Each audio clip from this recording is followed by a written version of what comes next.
ma mère, qui l'avait plus vu depuis 1963, me dit tiens, tu vas avoir beaucoup de Johnny Hallyday et j'espère qu'un jour tu me mèneras. Ben, j'ai dit écoute, alors, on est allé à Béziers en voiture, d'accord, le 12 août. On est rentré de Béziers. Bon, mon collègue est allé dormir chez lui, moi je suis dormi chez moi. Et le soir, avec ma mère, je suis retourné à Palavas. Donc, quand je réalise ça, c'est vrai que. Et puis, bien sûr, de Palavas, on est rentré. Et en plus, anecdote encore improbable de nos jours, il faisait nuit noire, comme on dit, c'est-à-dire on passait la route de Palavas qui va, je sais pas où, qui rejoint l'autoroute, avec nuit noire, et on voit trois jeunes filles qui faisaient du stop. Alors, improbable pour les jeunes filles, nuit noire, et de prendre déjà un stop.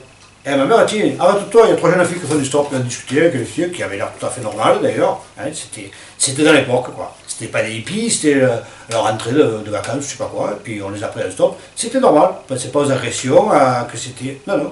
Et on les a amenés à destination. Et puis après on est rentré. Voilà. C'est là que ma mère elle m'avait dit, oh, Johnny Hallyday, il est charmant, mais il fait beaucoup l'idiot sur scène. Alors, pourquoi il faisait l'idiot, ce soir-là en particulier? D'abord, c'était la dernière de la tournée, et avant les dernières de tournée, c'était vraiment exceptionnel. C'est-à-dire qu'il y avait des gags. Et là, qui avait ce soir-là, il arrive un monsieur un peu rondouillard, et il prend le public en photo. En fait de compte, c'était Coluche. Voilà, ça, il faut le vivre. Et Coluche, qui était déjà connu, bien entendu. Et Coluche, il était dans les chœurs. À la fin, il s'était mis dans les chœurs. Alors, Coluche dans les chœurs, bon, c'est drôle, je n'ai pas de photo. Je pense que les gens de Palavas, ils doivent en avoir. Il y avait aussi Radia dans les chœurs. Radia, c'était celle qui avait fait la chanson Le Sud avec Lino Ferrer. Voilà, donc c'était. Et puis il y avait plein de surprises. Par exemple, il y avait quand il chantait Joue pas de rock and roll pour moi. L'intro, elle était interminable, dans le bon sens du terme, interminable.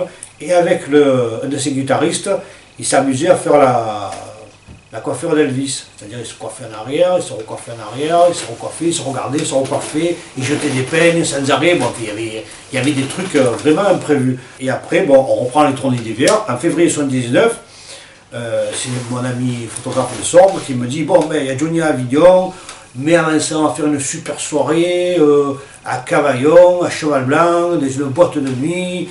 On va mettre tous les disques de Johnny, il va y avoir tous les fans de Johnny, une super soirée. Bon, le mec, il voulait créer une association, un club Johnny provençal, quoi.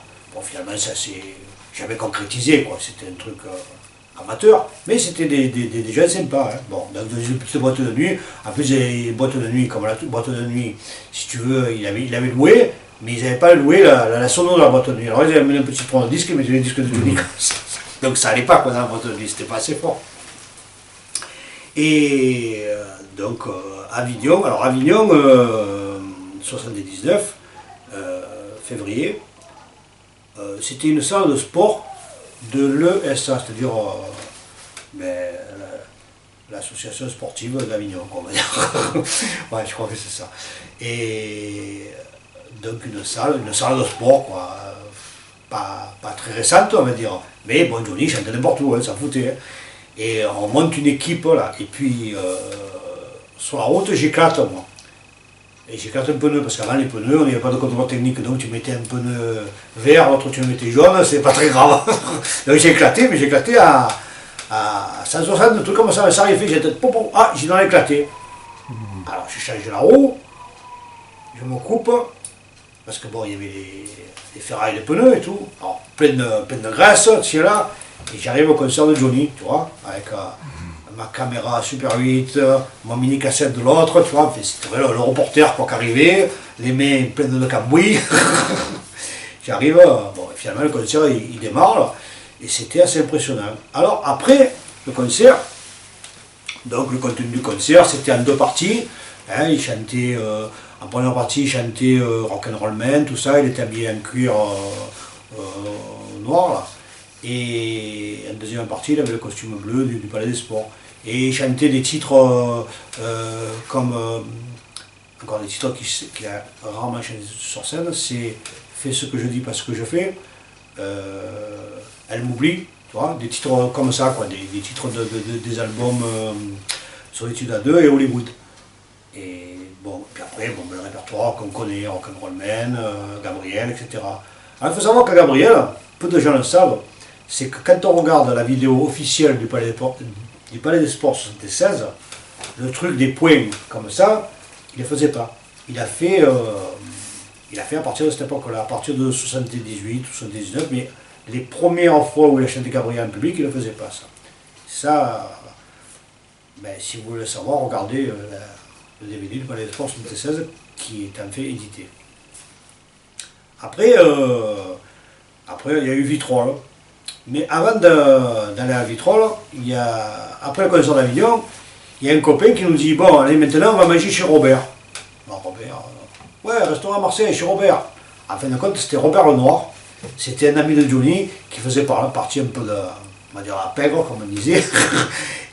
Mais ce qu'on ne savait pas, c'est que c'était un restaurant de nuit qui fonctionnait bien, pas très grand. C'est que quand je suis rentré, il y avait un nombre impressionnant de photos avec Johnny, de toute époque. Ah, je dis, bon, effectivement, il doit souvent venir là. Et il y avait d'autres photos avec Bernard Lavilliers, Léo Ferré, tout ça, mais il y avait beaucoup de photos avec Johnny.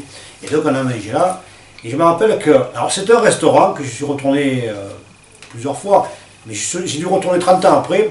C'est le seul restaurant, je dirais, en France, que c'est les mêmes serveuses depuis 30 ans, voire 40. La dernière fois que je suis retourné, il y a 7 ans, et c'était encore les mêmes serveuses. Les serveuses, elles connaissaient mieux le restaurant que le patron, tu vois. Donc c'était, et puis elles nous ont dit, la première fois que je suis venu, c'était la révolution, mais dans le bon sens. C'est-à-dire qu'on s'amusait et tout, bon, on a fait quelques photos. Donc c'était encore lié à Johnny. J'ai connu ce restaurant grâce à une tournée de Johnny. Et on est rentré, c'était 6h du matin, et content d'avoir vu le spectacle, content d'avoir connu un restaurant qu'on ne connaissait pas, alors qu'on était passé, moi à Marseille j'y allais, moi quand on était plus jeune, on allait souvent à Marseille. Il y avait le fameux disqueur Raphaël sur la Canabière pour acheter les disques, etc. Mais je ne pouvais pas savoir qu'il y avait ce restaurant de nuit.